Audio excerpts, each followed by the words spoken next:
સુરતમાં આપઘાતના વધી રહેલા બનાવો વચ્ચે ડિંડોલી ગાયત્રીનગરમાં રહેતા યુવાનને માતાએ નોકરીને લઈ ઠપકો આપ્યો, તેથી ગળાફાંસો ખાઈ આપઘાત કરી લીધો।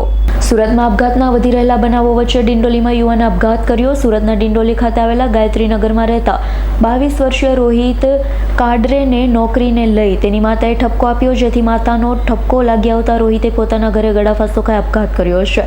એકના એક પુત્રને ફાંસો ખાધેલી હાલતમાં જોઈ માતા ચોંકી ઉઠી બૂમાબૂમ કરતા લોકો દોડી આવ્યા। સમગ્ર ઘટનાને લઈ પોલીસને જાણ કરાતા પોલીસ સ્થળ પર દોડી જઈ યુવાનના મૃતદેહનો કબજો લઈ પીએમ અર્થે સિવિલમાં ખસેડી વધુ તપાસ હાથ ધરી। ભરત દિલીપ સિસાટ, રોહિત કડરે મારા ભાંજા હતા। એ કઈ એના મમ્મીના હાથે કઈ રાતે કાલે કઈ ઝઘડો થયો, તો એની મમ્મીએ કીધું હશે કે ભાઈ કઈ કામ ધંધા કર, હું રખડે છે આવું, આટલું જ બોલ્યા એની મમ્મી। પછી એ ઘરમાં ચાલ્યો ગયો, ઘરમાં ગયો અને દરવાજો લગાવી દીધો। પછી એની મમ્મી બહાર ઉભી રહી કે ભાઈ ગયો હશે ઘરમાં।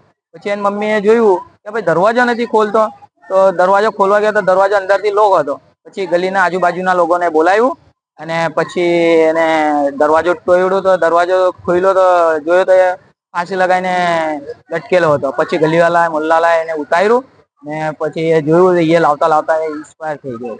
શું નામ છે અને કામ શું કરતો? કામ એ માર્કેટમાં રોકડીનું કામ કરતો હતો, બીજું કઈ કામ કરતો નહોતો। જાણવા મળ્યું અને શાના કારણે? એ કઈ ખાલી મમ્મીને આટલું જ કીધું કે ભાઈ તું કામ ધંધા કર ને, આ રોકડી કેટલા દિવસ તું કરશે।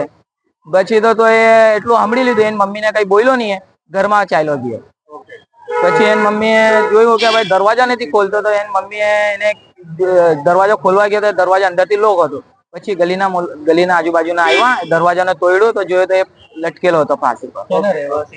એ સિરપુરના રહેવાસી છે। Bureau report S9 news Surat. અમારી તમામ માહિતીથી અપડેટ રહેવા માટે જોડાયેલા રહો S9 ન્યૂઝ સાથે।